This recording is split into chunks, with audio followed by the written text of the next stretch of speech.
Good afternoon, everybody. I hope everybody is doing well. My name is Shant Kalajian. I will be the host and the presenter for today's 30-minute webinar on how to manage financial stress. Just a couple of housekeeping notes. I will be answering if any of you have further questions on the content of the presentation. I will be answering the questions at the end of the presentation. So there is a chat box which you could use to answer your questions, to ask your questions. Make them directly to me. They're anonymous. So you can make them to me, and then I'll be able to answer those questions at the end of today's presentation. So my name is Shan Kalajian. I'm an account manager for SSQ on the individual and insurance side. My role is to help financial advisors find solutions for their clients to meet their financial objectives. Today's presentation is a very interesting one, given today's circumstances and today's economic environment. Financial stress is talked about, but a lot of people are unaware on what they need to do to reduce the stress. It's going to be very difficult to eliminate financial stress, but there are ways to reduce and to manage the stress, to be able to manage the stress in today's environment. So here's an agenda of today. Let me just pop that up. Okay, perfect. So what we'll be doing today is giving an overview of all the different financial programs that are available, considering the crisis that we're living today.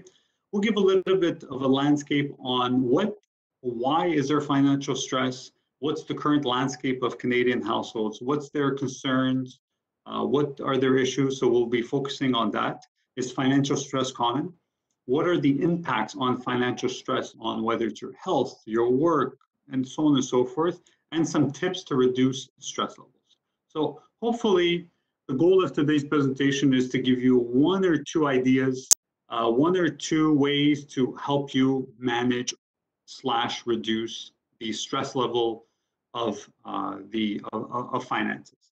So let's get into the meat of the presentation. Let's take a look at the different financial programs. So the funny part about all these different financial programs is the fact that I did this presentation probably about 2 weeks ago, and ever since then there's been many more different financial programs created by the government.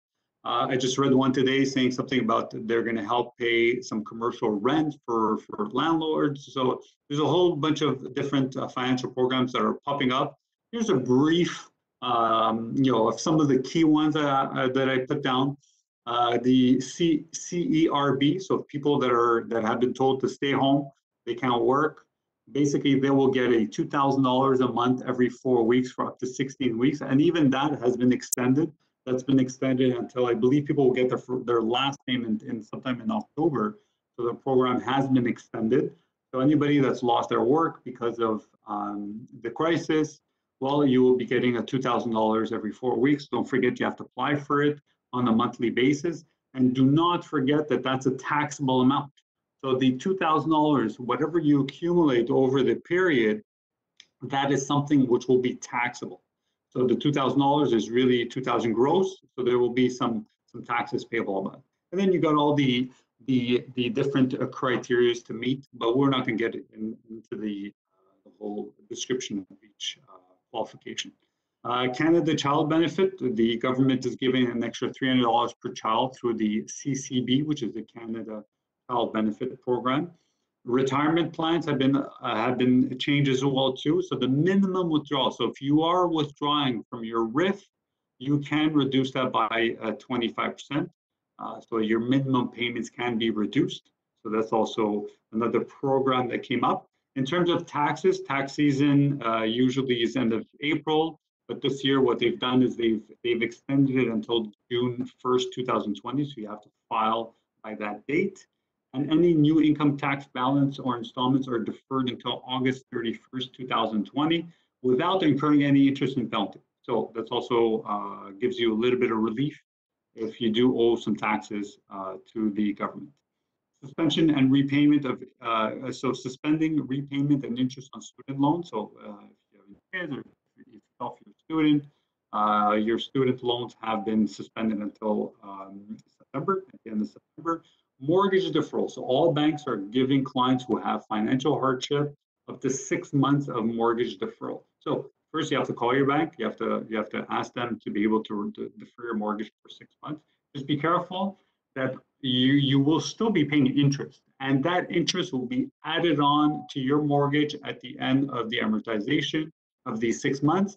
Some banks, what they're doing is also they're just increasing your outstanding balance by the interest that you should have paid, even though you're not paying anything.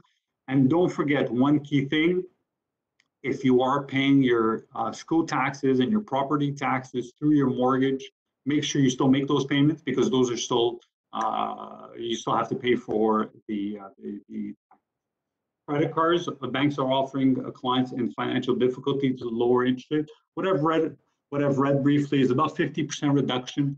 So if you do hold a balance on your credit card, you will be getting an interest adjustment of 50% of what they normally would charge. So these are all the different programs. Like I mentioned earlier, there's a slew of other programs that are popping up here or there.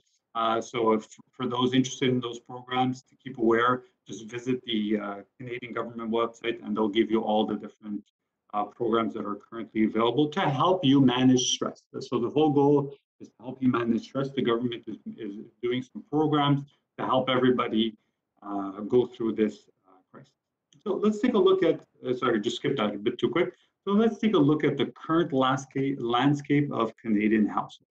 So one major concern, one big reason why people are financially stressed is because the amount of debt that they have. Currently, when we take a look at some figures, these are, I would say, concerning figures. So this is basically the graph which shows that debt service as a percentage of available income of households. So we've noticed from the past 20 years, the percentage of your income that goes to service your debt has continuously increased. That is not a good sign. Let's take a look at when it peaked in 2007, 2008. We all know what happened, the financial crisis.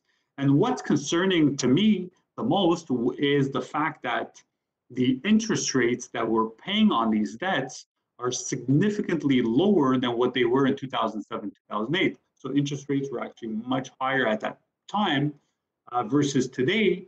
The interest rates are basically rock bottom. They're not going to go any lower. So if there are in the future, in a year, 2 years, interest rates go up, your debt service is going to increase as well too, just because of the fact that you're going to have to pay more interest on your loan. So it's something to be worried about. There's no concern right now, but it is a figure that concerns a lot of people. High debt is usually not a good sign when it comes to be able to manage your financial stress. So let's look at some of the concerns from the different generations. So what are millennials concerned about in finances? Their concern is pretty much buying a house, starting up. So their concern is buying a house, retirement savings, and 35% is their mortgage. So that's a concern for their financial challenges. Generation X, their concerns are different. A lot of them are concerned about their retirement savings. We will see in future slides that not a lot of Canadians are prepared for retirement. So that's also a concern. 37% are concerned with credit card debt. That's concerning. So that's a challenge as well too. And then again, mortgages, so that's also a concern as well too. Let's take a look at baby boomers, seniors. Still, the figures come out again. 60% are concerned about their retirement savings. And then you're adding on another stress, which is health costs. So that one of the concerns for baby boomers, seniors, is the increasing health costs in Canada, and also credit card debt. And don't think that baby boomers and seniors are not indebted. They are in debt. I think I read some stats recently that anybody over the age of 60, 25% have a mortgage outstanding on their home. So that's concerning as well too. The debt load is still high, even though you're elderly. You still have a debt load to be worried about. So that adds on to the financial. So there's a lot of concern out there. This was a study done by BDO. We'll get to the next slide, which is basically retirement savings. So let's take a look at who's on track, who's not on track, and let's take a look at some figures on where Canadians are. So are Canadians on track with their retirement savings? So among the survey, it was only 60% were not on track. 5% have had declared that they have more than enough for retire, and the rest, so 35% are on track, 20% are not on track, and 32% are very far behind. So these are concerning figures that Canadians are not ready for their retirement. Here's some figures from CIBC. CIBC did a survey in 2018. Basically 90% of respondents said they don't have a detailed retirement plan. So that's concerning because we all know when you have a plan, it's easier to stick with a strategy when you have a plan ahead. So one concern is people don't have a financial plan. They're just investing here or there. There's no real direction. What's important with finance is to have a plan and a process in place. We always educate financial advisors to make sure that the products and the solutions are secondary. Focus on the plan and the process in place to be able to help your clients manage through all the different stages of their life. So that's one thing that's concerning, is that a lot of people don't have a financial plan. This one's interesting as well too, in that the average Canadian has said that they would probably need somewhere in the figure of $750,000, so $750,000. That's what they estimate into what they'll need for retirement. And then when CIBC asked how much money do you currently have, it was about a quarter. So about 25%, so 184,000 is what they actually saved for retirement. Very concerning, because where's that gap going to come in? Yes, there's government pensions, but they're limited, so that's a concern as well too. So 32% of responders who are in retirement or on the verge of retirement, so ages of 45 to 64, have no retirement savings at all. Not good. So 1 out of 3 going into retirement or in retirement have no retirement savings. That's a problem. 43% of women age 55 and older don't have a retirement plan. 47% of Canadians aged 55 and older seek advice from a financial professional. It's very important to seek advice from a financial professional, even multiple financial professionals. You don't need to have just one financial expert. It is good to consult many different financial experts for you to be able to start saving money. Stats show that people that have a financial advisor, a financial planner, that follow them, that keep track of their plan, accumulate more savings than people that don't. You can't do this by yourself. You need to have somebody with you. Similar to going to the gym or going anywhere, you need to have a coach. You need to have somebody that's guiding with you to be able to get you through the process. So let's get into the meat of the presentation. Is financial stress common? Obviously, we're talking about it today. It's a big concern out there. So let's spend a few minutes on some stats into about financial stress. So 41% of people rank money as their greatest stress. So definitely it's prevalent in today's society, the amount of stress that's out there. A lot of it is caused by finances. 43% of Canadians live paycheck to paycheck. That's a high amount. So there's definitely concern by that. 40% feel overwhelmed by debt. So that's a concern as well too. So financial stress can affect your mental and physical health as well as your productivity at work. It's an avalanche effect. If you're if you're financially stressed, you will have difficulty sleeping, which will decrease your productivity. So it's just an avalanche. So you need to find ways to manage and reduce the stress as much as possible. Here's some tools available on the Government of Canada website. The website is below. And also this presentation is saved on the registration. So if you did want to visit some of the slides in the future, It is available on the website, and you could download it and you could save it on your computer so you can have some copies of it. So here's some tools: budget planner, financial goal. For anybody that's stressed financially, if you want the basic in terms of where do I start with a budget. That is the first and foremost way of starting a financial plan, starting to take control of your finances, is to start with a budget. Any professional will tell you, start with a budget. You will find money that you think you didn't have. Here's an example. I remember when I started as a financial advisor about 20 years ago, I met a client who said, I have no money, I have no money, I have no money. We did the budget. Then she told me, well, every morning I have a muffin and a coffee at Starbucks. So when we did the math, we did the whole budget. At the end of the year, we were able to save $1,700 by her having breakfast at home. So there are ways to to increase your liquidity. There are stuff in your budget that I'm sure that is, they're just extra spending that you can manage as well too. But the key is start with a budget. A lot of people ask me, how do I start? Where do I do? Start with a budget, and then we'll go step by step. That's one thing, and that's a great tool to have from the Canadian one. Here's some other stats by the Canadian Payroll Association. So 47% of Canadians live paycheck by paycheck. So it was a similar stats previously. 35% feel overwhelmed by debt. 74% have saved only 1/4 or less of what they feel that they need to retire, which are similar stats as what we had seen from other surveys. So there is a concern that's going on. There is a definitely people are overwhelmed. People don't save enough. So there are concerns that we need to explore. Roughly 50% of Canadians live paycheck by paycheck, so that's a major concern because of the fact that if there's any financial emergency, here's another stat: 1 in 4 person cannot come up with $2,000 within a month in case of an emergency. That's a concern. 50% say they will have to work longer than they planned 5 years ago.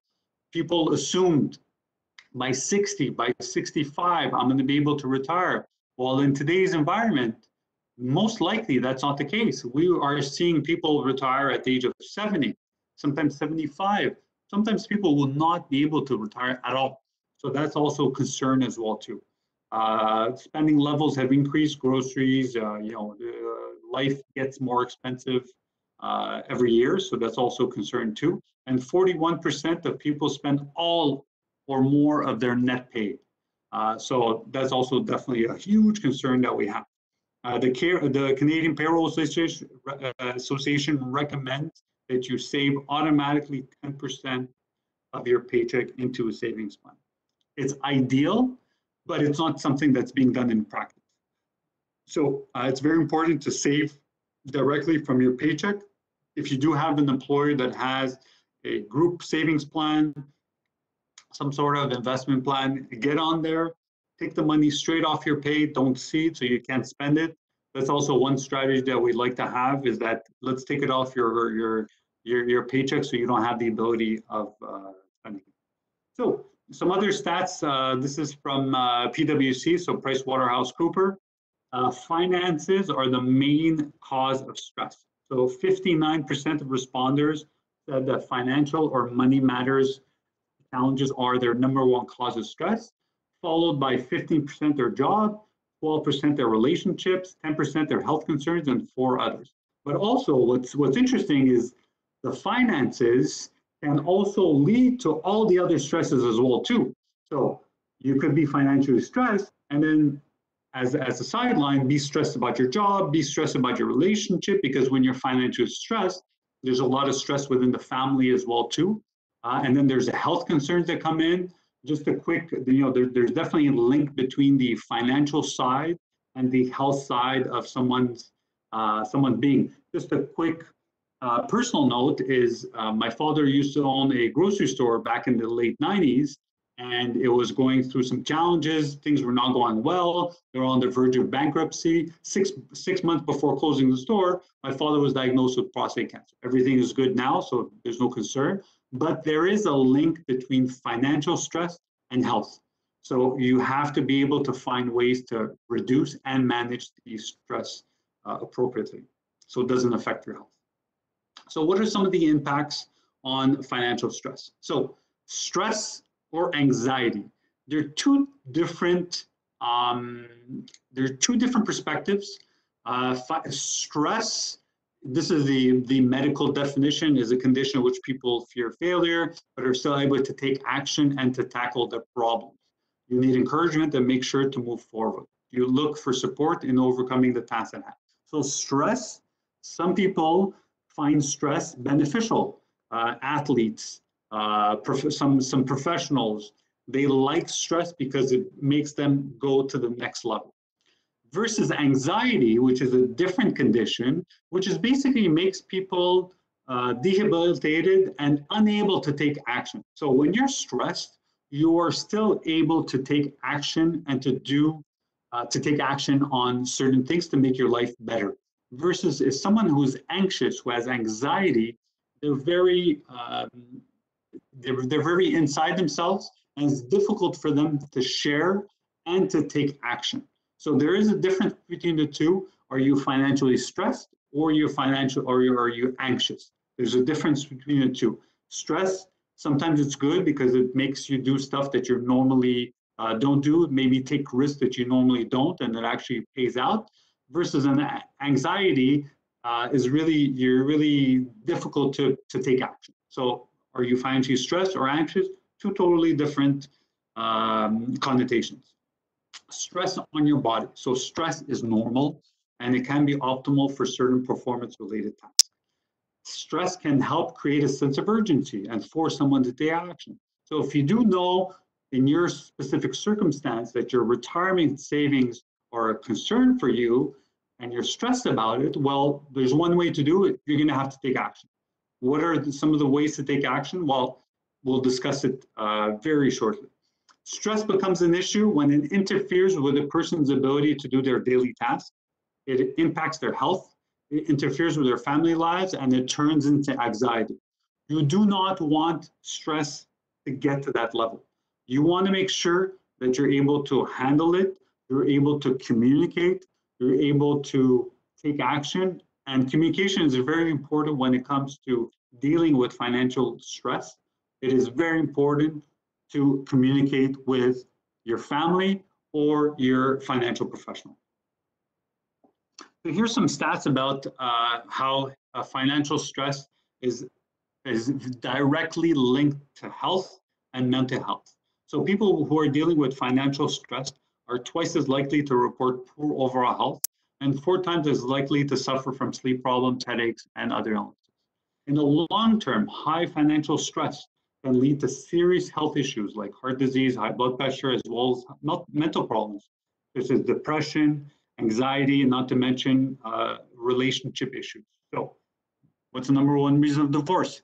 Usually it's about money, it's about finances. So it is very important to understand some warning signs and to what are some of the warning signs out there to say, yes, I am financially stressed. Change of appetite, anxiety, irritability, difficulty concentrating, lack of energy, lack of motivation, social isolation. Well, that's pretty much everybody today, but that's beside the story. Mood disorder, depression, signs of addiction, max amount credit cards and lines of credit. So those are some of the signs, warning signs of that you are experiencing financial health. We've got about 5 minutes left in the presentation. So let's focus on some tips, some ideas, and then we'll finish off. If any of you have any questions, we'll finish off with that. So what are some of the tips when it comes to some solutions that are out there? Why not take this opportunity to review your budget? Most people today have a little bit more free time.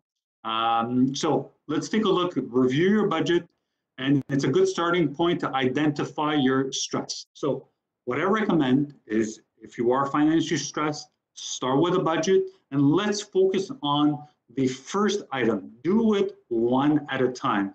Do not tackle 5 stressors that you have and attack it at one time. Do it step by step, one at a time. Short, medium, long-term goals. This will help you take action. So it's very tough to take action when you have 5, 6 different things going on versus one. So you have one project, one focus, whether it's reducing that debt, whether it's paying off that student loan, whether it's lowering your mortgage, whether it's lowering your debt load, whether it's increasing your savings. So focus on one and move on to the next. Remember that sound financial advice starts with a realistic budget. Here are a few things you could do. Ask your financial institution on what there are in the relief, in terms of relief during this crisis. What I recommend is lowering the limit on your credit cards and restrict yourself to just one card. Credit card issuers are very often sending you in the mail, you're pre-approved for this, you're pre-approved for this credit card for 5,000, 10,000, you take it, you spend it, da, da, da.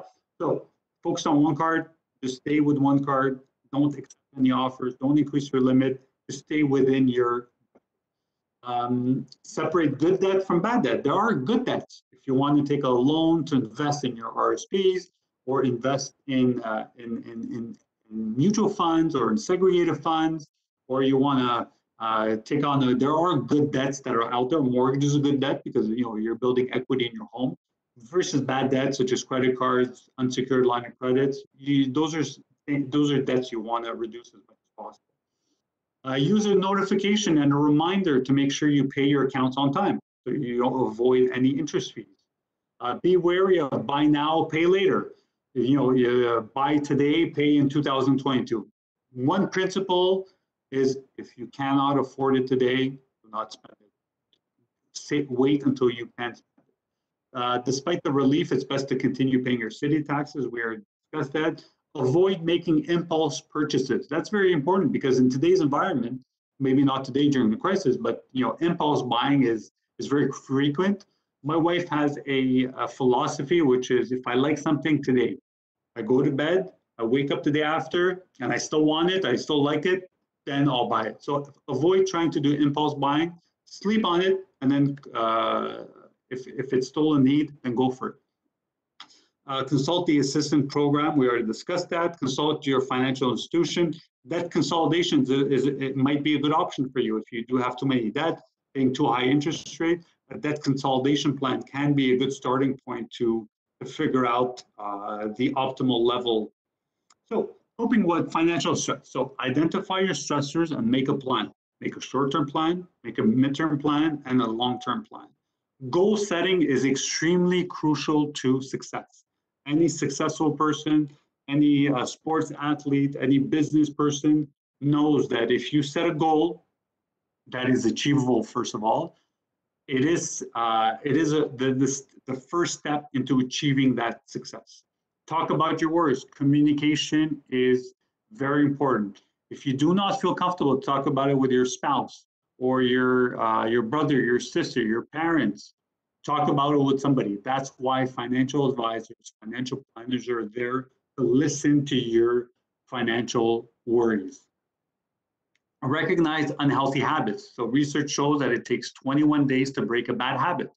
So you want to get a new habit? Well, you have to substitute your old habits with better habits. Better habits usually reduce your stress. So whether it's walking, whether it's biking, whether it's gardening, those are ways to substitute the bad habits with new ones.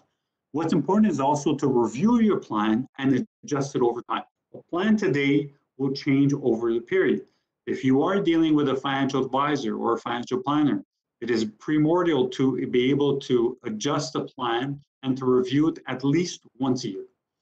Track your progress, and it's very important to monitor and to be proud of achieving them. So if you do have a short-term goal, whether it's to pay off a $5,000 car loan or reduce your mortgage payments by X amount, be proud of your accomplishment. One great way is to say, I did a good job, nice tap on the shoulder, and move on to the next milestone, the next goal. So it's very important to basically, take it step by step, take it at a time, and not do it in a rush and in a quick fashion. Ways to manage financial stress in a family setting. So some tips during times of financial stress is to work together to set a goal. whether it's within your family, whether you have a family meeting to talk about it. I've already told my kids that this year is going to be a little different year. We're not going to do certain activities. We're not going to do amusement parks, even though they're closed. But there's also budget concern as well too. So you have to tell your kids, you have to tell your loved ones that this year will be a different year. There'll be less available income in the household. So there are expectations. So you need to make sure that you set the expectations so they're not disappointed. You may like to explain your situation to your children. It's a good idea to do it in a calm and simple way. It's nobody's fault. A lot of families are going through these difficulties at this time today. It's very important to talk about your kids about money. I try to spend a little bit of time with my kids on a weekly basis, talk about money, what it is. My kids are a little bit younger, so I think it's a joke. But if your kids are older, any kids, teenagers, adults, great time to talk about kids, talk about money for your kids. Explain that a certain amount of money comes in regularly, and talk about what normally you spend it on. This will help you when they ask for things that your family can't do. So that's also another way. Think about letting your extended family know. So if you have some cousins, brother, sister, they may be able to help find a job, help you manage money, or so on and so forth. Make sure you and children don't go without essentials. That's an obvious. Spend the money on the most important things. Check in with your family regularly to see how they're feeling. The most valuable thing you give your loved ones is time, which is great about today's environment is everybody has a little bit more time that they normally do to spend time with their family. And remember, if you take care of yourself, you can take care of others. That's the one thing that I try to emphasize on is that you have to take care of yourself first. You cannot take care of anybody else if you can't take care of yourself, whether it's finances or any other difficulties that you have in your life. It's very important to take care of yourself first and to be able to look after others afterwards. So SSQ Insurance, we do have a support hotline. So people that are in need of communication, we repeated communication multiple times. So people that are in need of support, we have a call center which is there for you. They will help you navigate through any type of issue that you're having. So that's an added value service that SSQ Insurance has put into place. And so just a recap of today's presentation, we're just right at the time limit.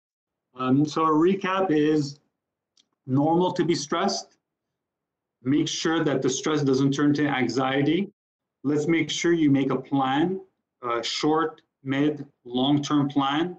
Start with a budget and communication, whether it's a financial planner, whether it's a financial advisor.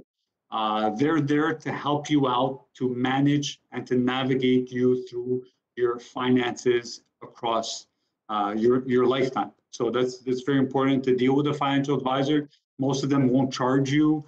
They usually get a commission from the company that they deal with.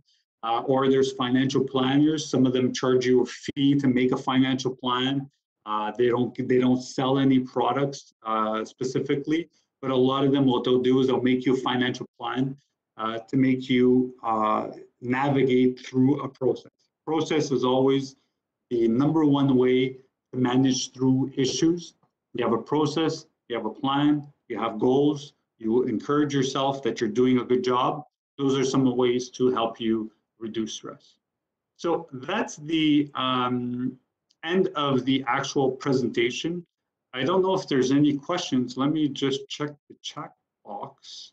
If there are any questions, I'll stay on for a few additional minutes. And like I mentioned before, the presentation is available on the virtual meeting site on SSQ. So you can take a look at some of the content that's there, and hope you.